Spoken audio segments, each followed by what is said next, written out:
Let me ask you something uncomfortable. If you didn't show up to work on Monday, will any money come in? For most people, and I mean the vast majority, the honest answer is no. Not a cent, and that's the thing nobody talks about. We spend years chasing promotions, optimizing our CVs, building credentials, and at the end of all that effort, we still own nothing. The moment we stop showing up, the money stops too.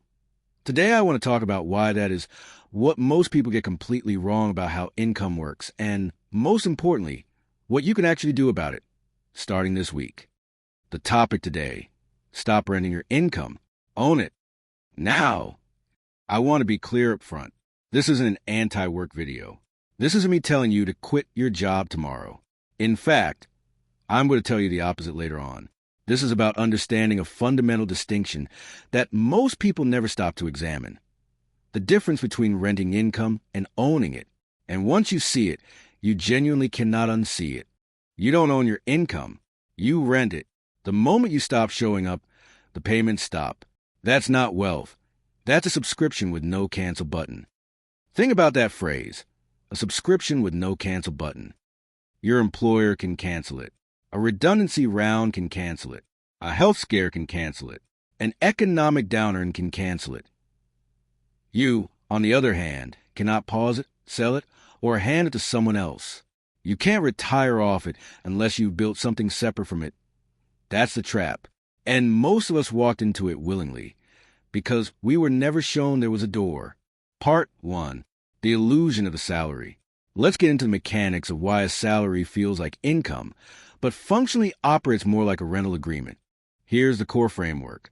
On the left, the 9-to-5 model. On the right, the asset model. The 9-to-5 model is perfectly linear.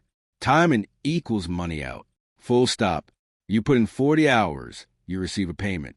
You put in 0 hours, you receive nothing. There is no accumulation happening. There is no compounding. The meter resets every single pay cycle. And here's the subtle thing people miss. We were taught that hard work leads to money. That's true. But we were never taught that a job is just one delivery mechanism for translating hard work into money. It's not a law of physics. It's a structure, and structures can be changed. The asset model operates completely differently. When you create an asset, whether that's a digital course, a dividend portfolio, a YouTube channel, a piece of software, a book, that thing continues to exist and generate value after you stop working on it. The left column pays you per hour. The right column pays you per impact. And impact doesn't require your presence. That's the distinction that changes everything. Let's put some weight on this. 97% of workers have no meaningful income that survives a week without them showing up. None. It all disappears the moment they stop. 0.0% of a standard salary continues if you get sick, take an extended leave, or simply stop. The machine turns off the moment you step away from it. And then there's that infinity symbol on the right. That's the upside of the asset model. When your income is decoupled from your time, the ceiling disappears. It's not theoretical. It's structural. Part 2. Build once. Earn forever. Nonlinear returns are the most powerful and most misunderstood concept in personal finance.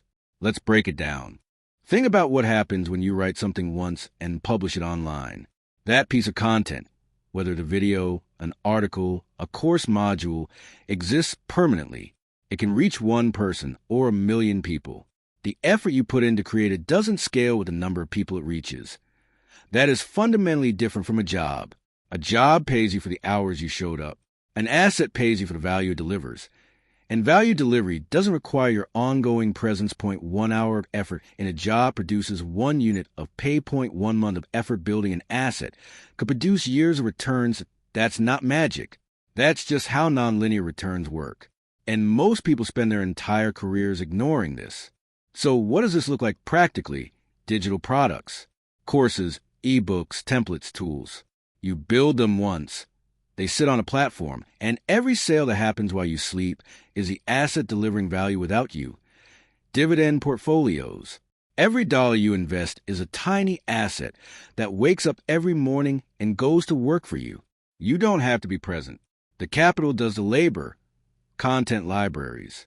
Every YouTube video, Every blog post, every newsletter you publish becomes a permanent piece of content that can attract, educate, and convert people long after the day you created it. The common thread? You put in the effort once. The asset keeps delivering. Part 3. The psychological barriers. Because if this is so logical, why don't more people do it? The answer isn't that people are lazy. The answer is that our nervous systems are wired for the wrong model. There are 3 psychological barriers that keep intelligent, hardworking people locked in the rental model for decades. The first is a delayed feedback trap. That a job gives you a beautiful, reliable feedback loop. Work a month, get paid. Your nervous system learns. Effort equals reward, and the reward is predictable. Building assets breaks this loop completely. You might work for 3 months and hear absolute silence. No sales, no views, no feedback. And here's the problem. Your brain interprets that silence as failure. It's not. It's lag. It's the natural gap between when you build something and when the market discovers it. But most people quit during the lag because their bodies are conditioned to treat silence as a signal to stop. The second is a corporate avatar. Here's something I don't think we talk about enough. The exhaustion people feel after a day in the office isn't always from the work itself. A lot of it comes from the background effort of maintaining a professional persona, being on, navigating politics, managing how you're perceived. There's a constant background hum of social energy expenditure that drains you in ways that are hard to articulate. When people shift to working independently, even just for a few focused hours on their own project, that hum disappears. And they often find they can think more clearly and work more effectively than they could in an 8-hour office day. The third is identity entanglement. This is the deepest one. Many people stay in a 9-to-5 not because they love it, but because their identity is wrapped up in being responsible, credentialed professional. The title, the company name, the structure is not just a job, it's who they are. Shifting to an independent model requires letting go of that identity, and that's genuinely hard. It requires asking, who am I if I'm not this role? Most people never ask that question. They find it easier to stay. Don't try to replace your salary. Try to make your first dollar outside of employment. That dollar is an income. It's proof. It proves the mechanism is real. This is the mental shift that makes everything else possible. Stop thinking about financial independence as this enormous mountain you have to climb all at once. Just focus on the first step. Can you make $1 independently? Because if you can make $1, the mechanism is validated. Scaling from $1 to 10 to 100 to 1,000, that's just repetition and refinement. The first dollar is the hardest. It's also the most important. Part 4. Your action blueprint. Point 4. Concrete moves. You can start on any of these this week. Step 1. Change the daily question. Stop asking yourself, what job or title should I aim for next? Start asking instead, what can I build once that creates value for people without requiring my continuous presence? Ask that question every day for a month and watch how differently you start to see your time, your skills, and your opportunities. Step 2. Chase your first $1 outside employment. Don't aim to replace your salary. That's too big, too distant, too abstract. Your one goal is to earn a single dollar from something that isn't your employer. Sell a template. Offer a freelance service. Publish something on Gumroad. It doesn't matter what it is or how small it is. Make $1. That dollar is your proof of concept. It tells you the machine works. Step 3. Operate on parallel paths that do not quit the 9-to-5 abruptly. I want to be really clear on this. Your job right now is a very important function. It pays your bills and keeps your life stable while you build. Think of your job as the engine keeping the lights on, and quietly, in the background, you're building your inventory of assets. One piece of content, one product, one investment.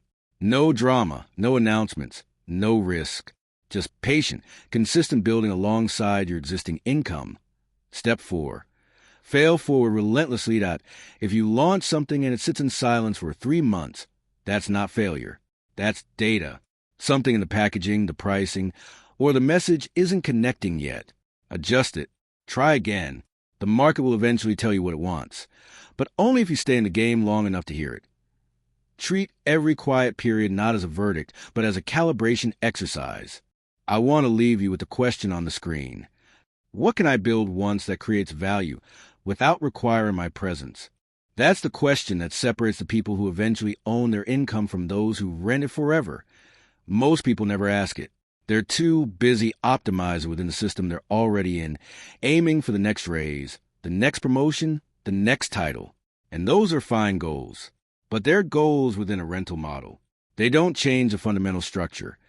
The people who change the structure are the ones who start small. They make their first dollar. They build their first asset. They operate on parallel paths. And over time, month by month, the asset side grows while the dependency on the rental side shrinks. You don't need to burn anything down to start. You just need to start. Stop renting. Start owning.